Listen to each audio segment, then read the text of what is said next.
A continuación, sigue la licenciada Claudia Sansone, docente de UNTREF, egresada de UNTREF y actualmente supervisora institucional. Buenos días a todos, ¿cómo están? Espero que muy bien. La verdad que muy interesante todo lo que hemos visto hasta hoy. Ahora nosotros lo que vamos a hablar es de una de las posiciones terapéuticas más importantes y que en estos últimos años, a raíz de la pandemia, trajo más notoriedad, ¿no? Que es el decúbito prono, ¿sí? La posición prono. Bien. Vamos a empezar a hablar un poquito de lo que es el distrés respiratorio. Los alumnos que estén más avanzados van a saber mejor de lo que estamos hablando, ¿sí? Los que están en los primeros, dando los primeros pasos en esta hermosa profesión, se van a ir enterando de lo que van a ver más adelante, cuando ya lleguemos a los cuidados críticos. Pero para empezar a hablar de la posición del decúbito prono, como les dijimos, vamos a tener que empezar un poquito antes, con lo que es la patología del distrés respiratorio. Y si vamos un poquito antes también, tenemos que recordar algo de anatomía. El profesor Medana había dicho hace un momento que la hematosis se producía en el alvéolo, que era la primera respiración que se realizaba en la respiración alveolar y el intercambio gaseoso. Para que se produzca esto, el alvéolo debe tener determinadas características, ¿no? Los neumocitos deben estar en determinadas condiciones. El alvéolo, el pulmón, el parénquima pulmonar debe permitir esta aireación, esta expansión. En la íntima de la pared del alvéolo hay un líquido que se llama surfactante, que lo que hace es permitir que este alvéolo se extienda y a la vez no se colapse, porque adentro de la pared del alvéolo tenemos moléculas de agua que van a tender por sus enlaces a juntarse y a colapsar este alvéolo, así que también va a jugar un papel importante el surfactante. En la respiración va a estar, como le habíamos dicho hace un rato, va a intervenir la circulación del capilar y la ventilación del alvéolo. Por lo tanto, el síndrome de distrés respiratorio agudo es esta alteración en este intercambio gaseoso, ¿no? Esta alteración se va a ver básicamente producida porque hay diferentes factores patológicos que van a producir un aumento en los procesos inflamatorios en la pared del alvéolo, va a aumentar la permeabilidad capilar, por lo tanto va a aumentar el contenido de líquido, se va a edematizar el alvéolo, se va a llenar de agua, por lo tanto va a dejar menor superficie del parénquima alveolar para realizar este intercambio, ¿no? Si no se realiza este intercambio y hay un factor que va lesionando la pared del alvéolo, se va a producir un proceso preinflamatorio, el cual después también va a conllevar la inflamación, la lesión de los neumocitos de las células y en algunos casos la necrosis y cicatrización de esta pared del alvéolo. Por lo tanto, son dos factores, tanto el aumento del edema como la inflamación de la pared del alvéolo. También puede darse por una alteración en la circulación del capilar.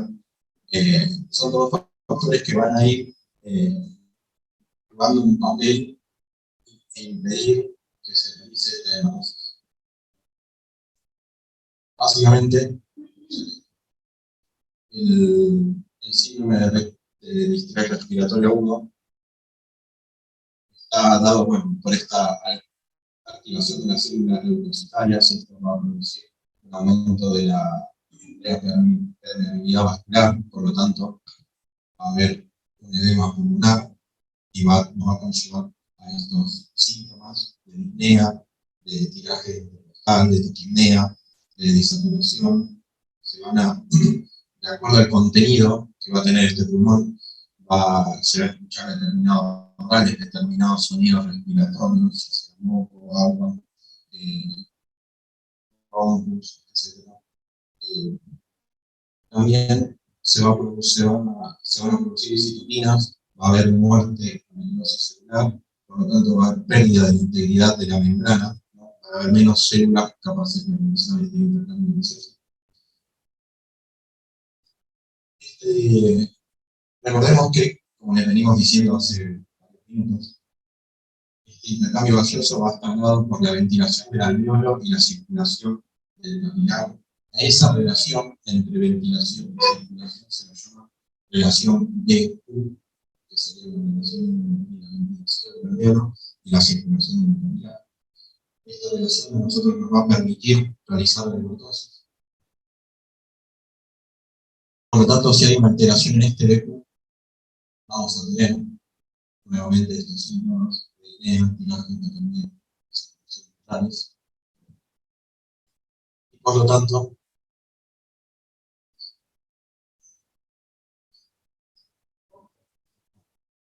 si nosotros se nos altera la membrana, tenemos estos síntomas, vamos a desarrollar hipoxia y va a conllevar estos síntomas.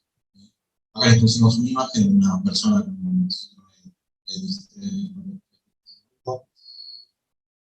básicamente, así como para hacerles una lectura rápida, nuestro pulmón, si tiene aire, debería dejar pasar libremente la radiación y por lo tanto mostrarnos una cavidad pleural bastante oscura, bastante libre de contenido, pero acá tenemos mucho contenido blanco, mucho contenido que retuvo la radiación y hizo que se vea todo blanco.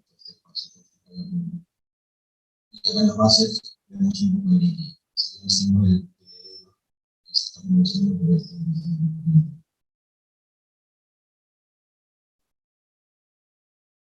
Bien, para definir un poco lo que es el distrés, vamos a tomar lo que es la última definición, que es la definición de Berlín, que se dio en el año 2011, se hizo un metaanálisis con 4.000 pacientes y se determinó que para que se cumpla el diagnóstico del distrés tenía que valerse de 4 criterios. El primer criterio es la temporalidad, la aparición del cuadro clínico, ya puede ser una aparición súbita o un empeoramiento que se va a ver en pocos días, ¿sí? Menor de una semana. El segundo criterio es el radiográfico, que nos mostraba el licenciado Rojas en la imagen anterior. También se tiene que cumplir eso. Tenemos que tener esa imagen, ¿sí? Esa opacidad que se va a ver, derrames, que se va a traducir en colapso lobar, pulmonar o nódulos. Otro criterio que se tiene que cumplir es que este distrés no sea de etiología cardiogénica, ¿sí? Por eso el distrés propiamente dicho es de origen no cardiogénico. Sí puede tener múltiples etiologías. Puede ser por una neumonía, por ejemplo, ¿sí? Por una teleptasia masiva, pero no tiene que ser de origen cardiogénico. Este es el diagnóstico diferencial. Otro de los criterios es el de la oxigenación, que para esto se toma el parámetro PAFI. Eso es lo que miden los médicos, o lo que medimos nosotros también, en relación a la presión arterial de oxígeno y la FiO2 que se le está entregando al paciente. ¿Sí? Una PAFI óptima es una PAFI de alrededor de 400 milímetros de mercurio. Esa es la PAFI que tendríamos nosotros en este momento, por ejemplo, con una FiO2 que estamos recibiendo de aire ambiente del 21%. En este caso, bueno, se definen 3 niveles, ¿no? Lo que sería leve, moderado y grave. Una PAFI entre 300 y 200 milímetros de mercurio, es decir, una relación presión arterial de oxígeno y FiO2 entregada menor a 300, entre 200 y 300, me va a dar un grado de distrés leve. En cambio, entre 200 y lo que dice, según el protocolo de Berlín, 100, sería un distrés moderado, pero nosotros vamos a tomar ya un distrés severo menor a 150, que eso es lo que se ve en la práctica diaria, ¿sí? Esto ya es criterio de utilizar la posición terapéutica de cubitoprol. Previo a esto vamos a ver que se van a tomar otros tratamientos, ¿sí? Que incluyen el tratamiento no ventilatorio y el tratamiento ventilatorio. En cuanto al tratamiento no ventilatorio, lo que vamos a tener que hacer es lograr una pseudoanalgesia o pseudoanestesia en el paciente, capaz de tener al paciente completamente dormido. Necesitamos que ese paciente no haga ningún tipo de esfuerzo ventilatorio. Para eso se va a tener como objetivo un RAS, ¿sí? La escala de RAS es la escala que mide la pseudoanalgesia en el paciente crítico. Se va a tener como parámetro un objetivo de RAS de -5, que sería una sedación profunda. Además de esto, le vamos a sumar lo que son los bloqueantes neuromusculares. Esta medicación lo que hace justamente es bloquear todo lo que son los músculos ventilatorios, ¿sí? Y va a hacer que el paciente no haga ningún tipo de esfuerzo ventilatorio.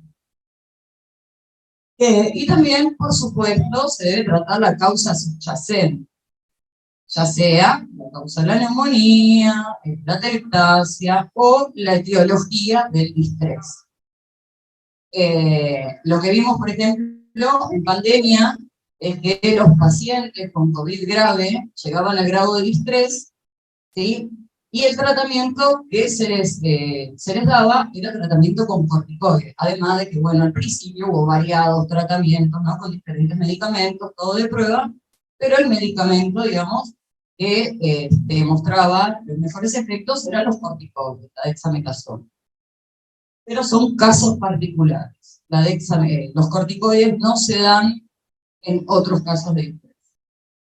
Bien, después tenemos, como dijimos antes, también la estrategia ventilatoria. En la estrategia ventilatoria, lo que encontramos también son medidas no invasivas, como es la cánula de alto flujo, ¿sí? Es un dispositivo de alto flujo continuo que permite que se den PiO2 mayores al 50% y hasta el 100%.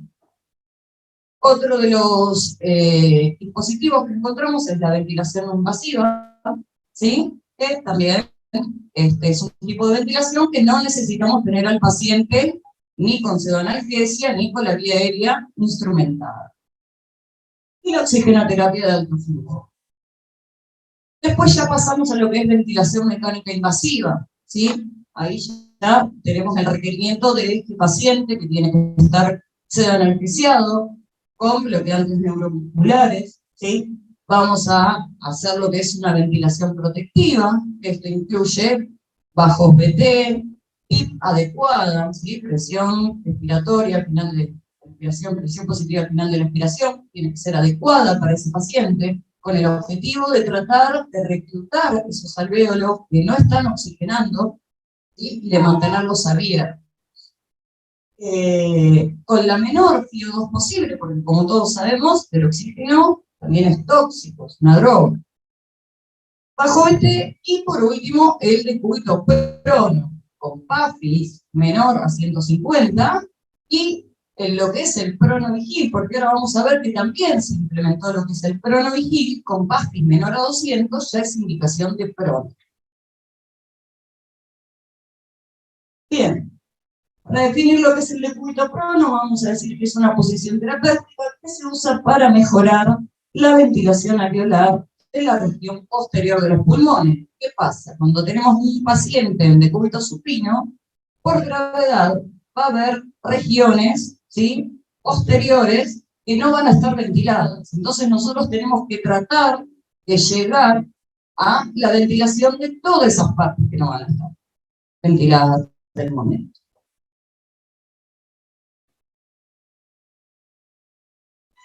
Bien, bueno, ¿cuál es el objetivo de colocar al paciente en esta posición? Bueno, disminuir la mortalidad por distrés.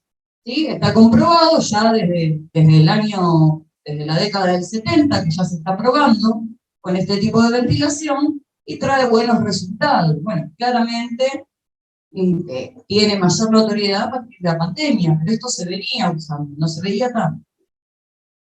Bien, como pueden ver en las imágenes, cuando tenemos, lo que decía antes, cuando tenemos un paciente en decúbito supino, todas esas áreas que ven en rojo en la primera imagen, en la de la izquierda, son áreas no ventiladas del pulmón. Fíjense con la imagen de la derecha, cómo al poner al paciente en decúbito prono, todas esas áreas, ¿sí?, ventilan. Y va a ser una pequeña superficie que va a ser la anterior, en ese momento el paciente va a estar pronado, boca abajo, y no van a ventilar, pero son áreas mínimas. En cambio, se va a lograr una mayor superficie de ventilación en esta posición. Bueno, ¿qué va a pasar? Va a cambiar la relación BQ, que es lo que explicaba el licenciado Rojas hace un momento, ¿sí? La relación ventilación-perfusión. Se va a mejorar esa relación. Va a haber mayor reclutamiento alveolar, que eso es lo que estábamos tratando de lograr a través de la ventilación protectora y a través de la posición de decúbito prono. Por supuesto, va a mejorar esa relación BQ. Va a requerir menos ventilación minuto, que esto va a traer como beneficio menos lesiones pulmonares, ¿sí? Debido a la ventilación mecánica, porque obviamente la ventilación mecánica, al ser un método invasivo, también trae lesiones pulmonares. Y va a disminuir la presión transtorácica.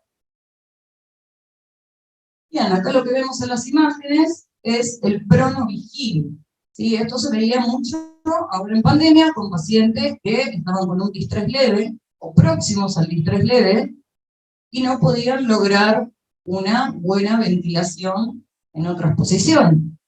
¿Sí? También lo que vemos son los dispositivos que se fueron desarrollando a raíz de este requerimiento, ¿no? Hay un servicio, se abrió un servicio en el Hospital Fernández, por ejemplo, en que todos los pacientes eran pacientes con distrés moderado, distrés leve, que se trataban con ventilación mecánica no invasiva, con CAFO y pronovigilia. ¿Sí? Era una área específica, se hicieron estudios muy importantes. Bien, ¿cuáles son las indicaciones? Como dijimos antes, para el síndrome de distrés respiratorio agudo, también hay otra indicación para el decúbito prono, que es la hipoxemia refractaria, ¿no? Pero bueno, no nos vamos a extender en eso. Pero sepan que lo más importante es en el distrés. El fracaso de la oxigenación en posición supino, PAFI, como dijimos antes, menor a 200, menor a 150, pero también se han pronado pacientes con PAFI menor a 200, porque se veía que el deterioro era inminente. PAFI menor a 200 de pacientes vigiles, requerimiento de FiO2 mayor al 60%, cuando ya necesitamos ponerle a un paciente, administrarle una FiO2 al mayor del 60%, ya sabemos que va a fracasar y va a terminar en un distrés. Requerimientos altos de PIP también, la PIP la usamos, como dijimos antes, para mantener los alvéolos abiertos. Y junto con otras posiciones terapéuticas, que eso lo hemos visto en Enfermería Básica 1, también mejora lo que es la excreción de las secreciones, ¿verdad? También va a permitir descansar al paciente y disminuir la incidencia de lesiones por presión. Bien, ¿cuáles son las contraindicaciones? Bueno, hablando de un paciente neurocrítico, no lo vamos a poder posicionar en prono, ¿no? Si tenemos un paciente con PIC mayores a 30, ¿sí? O presión de perfusión cerebral menor a 60, ya no sería indicación de colocar al paciente en esta posición. Hemóptisis masiva también, de sangrado pulmonar. Cirugía traqueal, esternotomía, menor a 15 días de su realización. Trombosis venosa profunda, menor de 2 días de tratamiento. Inserción de marcapasos, menor a 2 días también de colocación. Columna, tórax inestable, pelvis, fractura de pelvis, fractura de fémur. tensión arterial media menor a 65, esto es relativo, esto es una recomendación relativa, porque la realidad es que cuando tenemos un paciente interesado, muy seguramente ese paciente esté en shock o en vías de shock, y lo vamos a tener con tratamiento con vasopresores. Y con eso vamos a tratar de mantener una TAM, ¿sí? Una tensión arterial media de 65 mayor a 65. Embarazo, esto es curioso, porque nosotros hemos tenido pacientes embarazadas que hemos tenido que pronar, ¿sí? Hablando ya de paciente con pseudonalgesia, crítica, ¿sí? 27 semanas, acá me está haciendo recordar, 27 semanas de embarazo, la hemos tratado de evitar la instrumentación de la vía aérea hasta lo último, pero bueno, llegó un momento que ya no se pudo más. La paciente misma pidió que se la ventile y la terminamos pronando, así como la ventilamos, la pronamos 5 veces. 5 veces. Bueno, su bebé tiene 1 año, chicos, por suerte. Bueno, drenajes torácicos anteriores, ¿sí? También. Trasplante pulmonar. Y hablando de los quemados, cuando los quemados tienen un porcentaje de superficie, la quemadura mayor al 20%.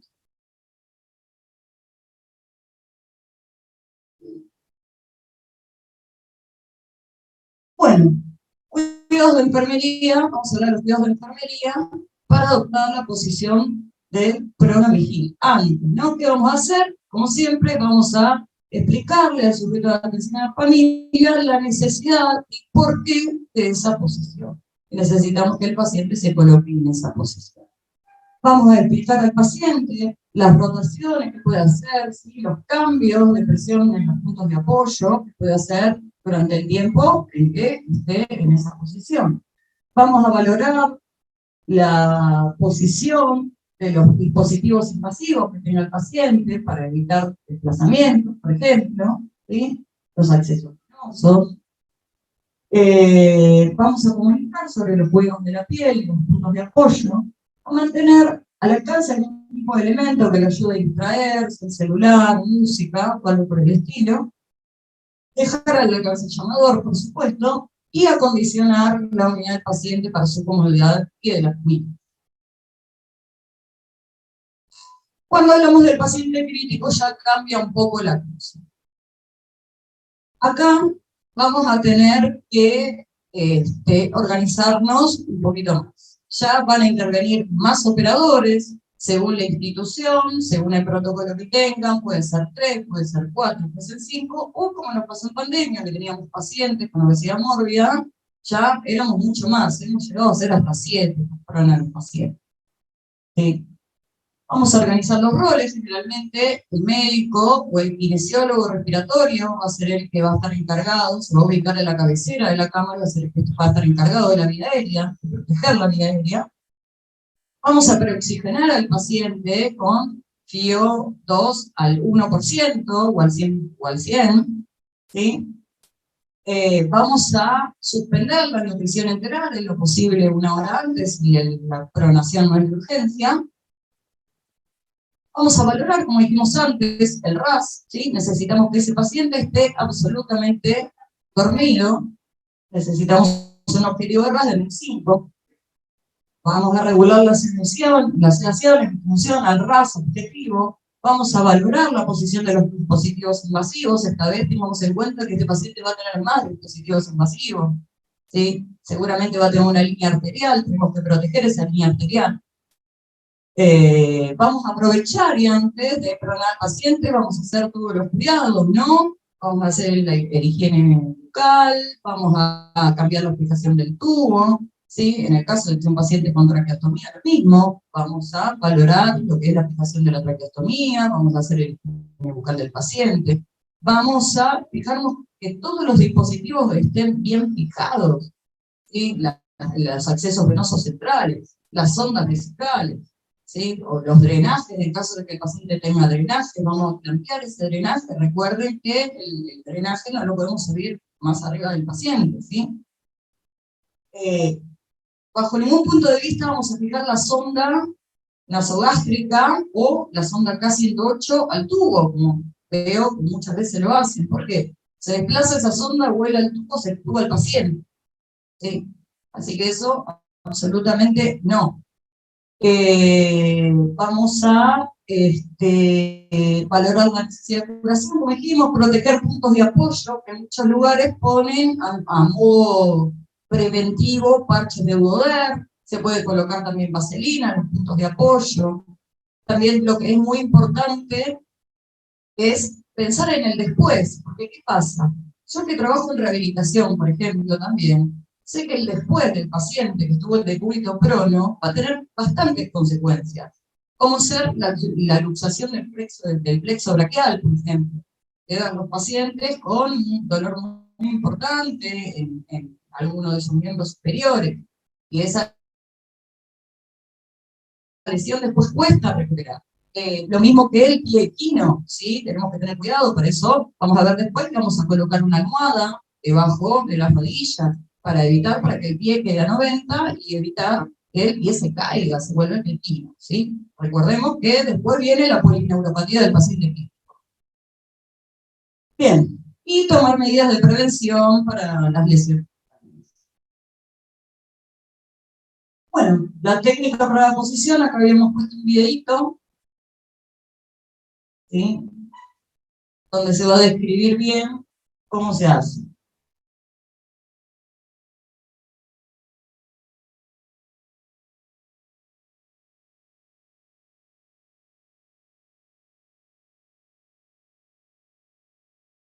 También la organización de los participantes, vean la posición que adopta cada participante, sobre todo principalmente en la cabecera, que va a ser el que va a liderar la maniobra, ¿no?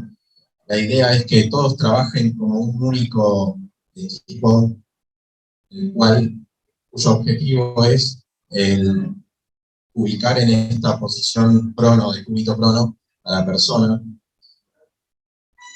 Lo importante, como venía diciendo la colega, es asegurar la vía aérea, ¿no? Para que cuando se realice esta maniobra continúe con este dispositivo invasivo en la vía aérea, así puede seguir recibiendo esta ventilación artificial. Hay muchas, a lo largo de cada institución hay muchos protocolos que describen técnicas diferentes, pero bueno, lo importante es que hay que tener en cuenta el trabajo en equipo y la coordinación, ¿no?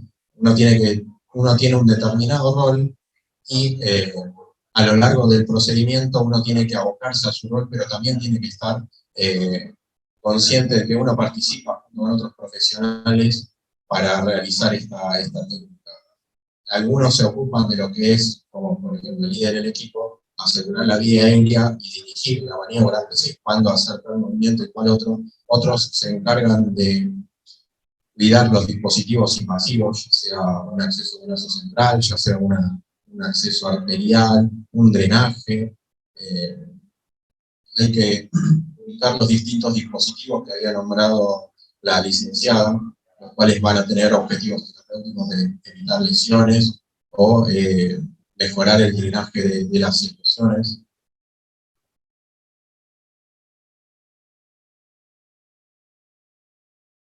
La idea es que siempre sean mínimo 3 personas para realizar esta técnica. Acá también llamaron a la misma. Pero no, lo importante es que sean mínimo 3 personas, el líder y las otras 2 personas se encargan de utilizar el cuerpo del sujeto de atención. Y en la foto de la izquierda ya ven 4, acá participaron 4, después vamos a mostrar otra en la que participan más otros integrantes, están los kinesiólogos, a veces a veces no, también se ocupan de manejar la vía aérea y de controlar y separar el estado mecánico.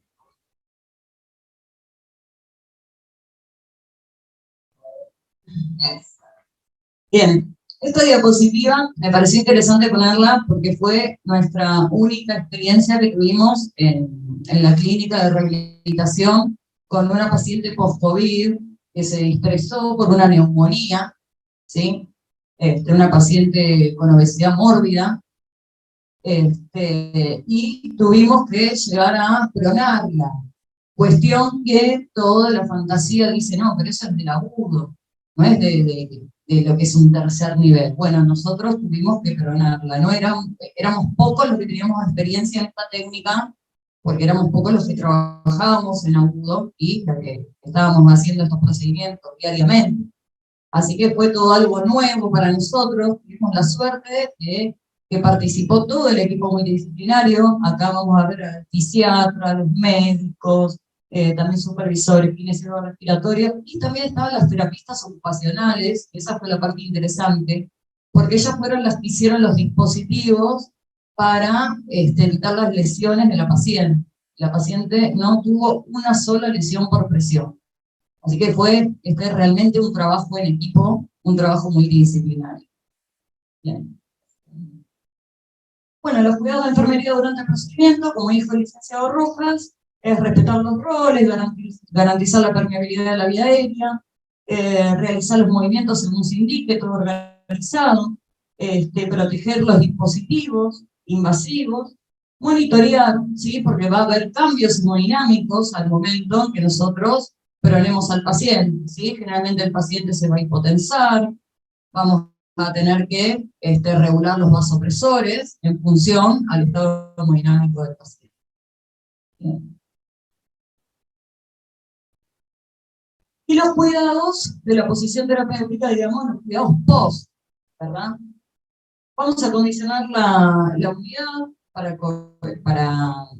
comunidad del sujeto de atención, a garantizar siempre la permeabilidad de la vía aérea, esto es, aspirar secreciones, ¿sí? Tanto por el tubo orotraqueal, la cánula de traqueostomía, o secreciones también bucales, porque recuerde que el paciente va a empezar a tener más aumento de secreciones, ¿sí? Por la posición misma. Entonces, esto tenemos que estar muy atentos, porque también todas esas secreciones van a hacer que se lacere la piel, ¿sí? Vamos a tener que estar cambiándole permanentemente la fijación y otras cosas, siempre teniendo cuidado y, en lo posible, con 2 operadores, ¿verdad? Uno que se ocupe de mantener la vía aérea controlada y el otro que haga el trabajo de la fijación. Tratemos nunca de trabajar solos. Vamos a rotar los puntos de apoyo, la creencia de que un paciente crítico no debe tocarse, hay que erradicarla, ¿sí? Tenemos que evitar, siempre tenemos que estar pensando en el después. Entonces tenemos que evitar lo que son las lesiones por presión. Para esto, en estos pacientes quizás no los vamos a rotar cada 2 horas, como a un paciente que está en decúbito supino, pero sí vamos a tratar de rotarle la cabeza y el brazo cada 3 o 4 horas. Sí, esto es súper importante porque si no se ven muchas lesiones en lo que es el rostro, la nariz, todas las protuberancias, ¿no? Que van a quedar expuestas a la presión prolongada. Vamos a reanudar la nutrición enteral también. ¿Sí? Esto es una experiencia que tuvimos en el hospital de un paciente que permaneció bastante tiempo sin rotarse, como les decíamos antes, y fíjense cómo ya se lesionó, ¿sí? Ahí vemos lesiones, tanto en el pabellón auricular como en la mejilla. Bueno, hasta acá estamos. Muchas gracias, licenciada Sansoli.